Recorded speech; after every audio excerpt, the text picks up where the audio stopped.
Good morning, or depending on when you're watching this, good afternoon, good evening, or good night. My name's Ross, and as always, told out of voice of radio. So today, I'm kind of happy today, ladies and gentlemen, because we've known for ages that Whimsicott V-STAR was coming. We were literally told in the initial press release for Brilliant Stars that we'd be getting Whimsicott V-STAR, and also, it's literally on the booster pack, along with the other free V-STAR. We knew it was coming. This is not a surprise. But for some reason, I don't really understand, whereas Arceus and Charizard were revealed when the set was initially revealed, and Shaman was revealed a couple of weeks ago in Japan, Pokemon have been pretty stubborn at not revealing Whimsicott, and while we're here, right, I am still super confused, because we are moving into like full Gen 4 territory in the Pokemon TCG, so we've got Arceus, big Gen 4 Pokemon, makes sense. Shaman, big Gen 4 Pokemon, makes sense. Charizard, I mean, look, it's Charizard. And then a random Whimsicott. Whimsicott don't make much sense, but is it actually any good? Something you will not be surprised to learn at this stage is that our translation comes from the lovely Antoine Boulet. So starting off with Whimsicott V, we got 190 HP, which as far as it goes for Pokemon V, is actually really low. We don't like this. This makes us a little bit sad. Retreat cost of 1 is quite nice though. We've then got an attack for a single psychic energy, which Antoine has translated as Cumbersome Cotton, which, oh man, that is a cool attack name if that holds. That is kind of amazing. And what it does is 20 damage, but if the defending Pokemon is a basic Pokemon, it can't attack during your opponent's next turn. Now, the wording here is extremely important, and we know that Antoine is great at this stuff. It is the defending Pokemon, so it doesn't give you immunity from all basic Pokemon, it stops the defending Pokemon attacking, which is sad. It means that if your opponent were to switch your active, playing something like a boss's orders, they still wouldn't be able to attack, but all they need to do is retreat, or switch, or anything along those lines. If they get out of the active, even if the same Pokemon then comes back into the active, they will be absolutely fine and off the hook. So it can be played around pretty easily. It's not a phenomenal attack, but it's a nice little bonus. It's not a reason to play the card, but it's a nice little bonus. It's kind of cool in that, don't get me wrong, there might be games where your opponent is out of switching options and they're using basic Pokemon, and you can just stall them until the end of the game, until they deck out or you take a very, very, very, very slow knockout or whatever. It's unlikely, if I'm honest with you, but it might buy you a turn or two here or there, and that I think is the best you can hope for. And that's okay. If this can buy you a turn or two as, the single energy attack on the Pokemon V, that sounds alright by me. As for the bigger attack here, we got Psychic Double Colorless, 90 damage, and you take 30 less from attacks during your opponent's next turn. This I don't really like at all. Free energy 90 damage is kind of terrible, and sure, we've got ways of getting the energy on. Shadow Rider Calyrex remains a really nice option. In the early game, we've still got Cresselia. I'm not saying we can't get the energy on, I'm saying we don't care enough to try. And then, sure, you're reducing damage done by 30, but nah. This is basically the same as we saw on Jumpluff back in the Heart Gold Soul Silver base, and the thing about Jumpluff was, although it didn't really do much damage and it had terrible HP, it was a single energy attack, so it was one of those, well, I'm using Mass Attack, that's a really good attack, but if I can get a KO with Leaf Guard, I will, because it's no more energy, and then you never know, that 30 damage might make a difference. Stranger things have happened. Here, the fact that it's a free energy attack, it doesn't do enough damage. It doesn't even KO someone like a Rapid Strike Urshifu V, not the V Max, doesn't even get the V here, and the reducing by 30 isn't enough, it's just not good.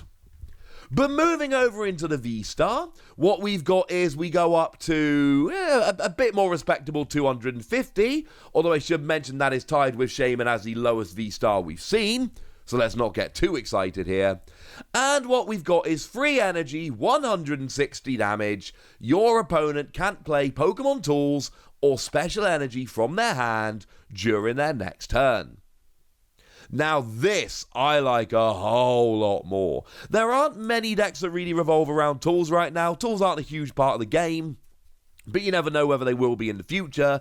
Being able to stop tools is nice. It's a nice little bonus. Again, I think in the format we're in at the moment, stopping tools is not a reason to play a card.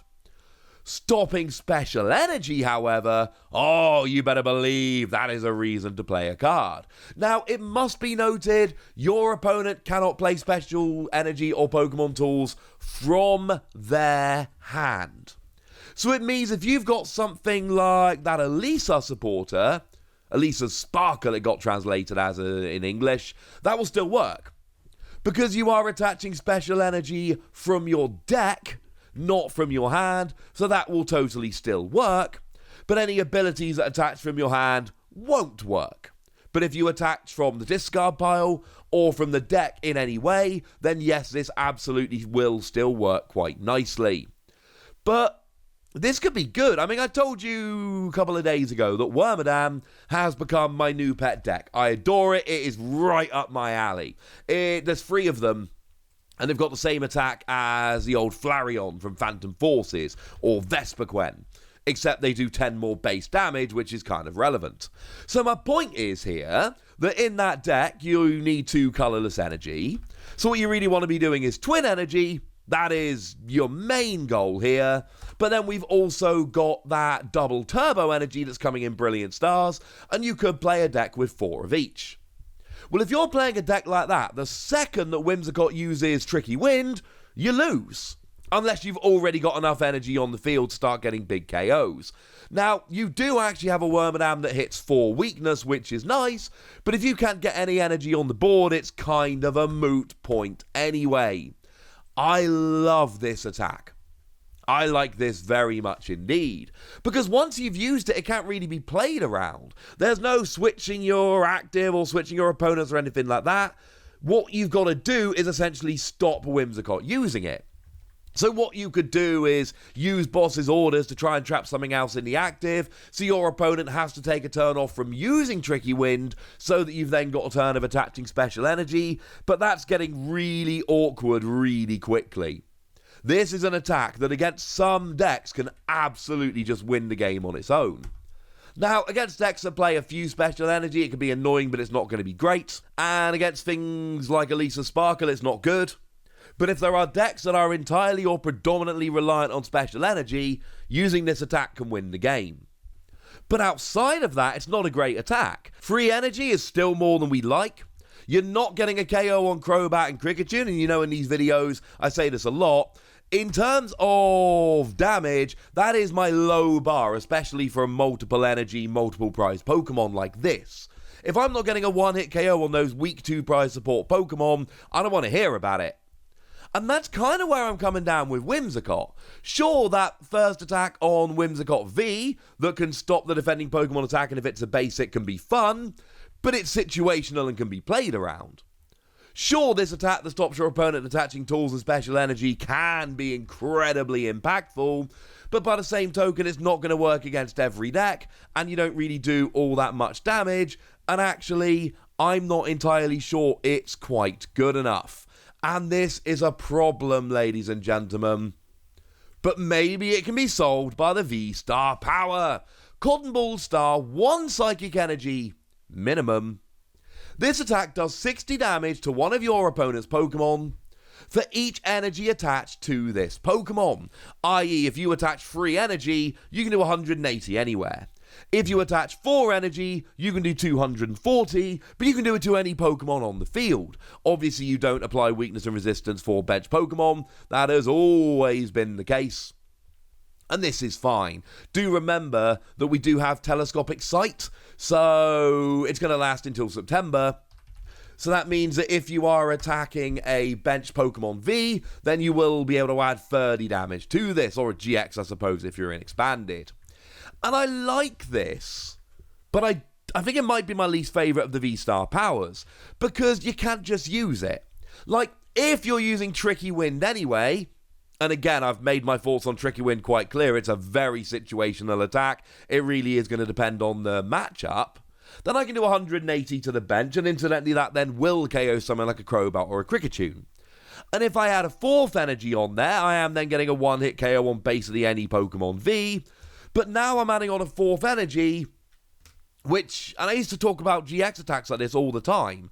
That 4th energy is only good for your once per game V-Star power. That 4th energy does nothing on any other attack on Whimsicott V-Star. It is a pointless attachment after you've used that one of V-Star power. And this is a big problem for me, and I don't like it. It's a pain. It can be useful, but it's one of those V-Star powers where you need to be attacking with Whimsicott for this then to come in and be good, and I'm not buying it.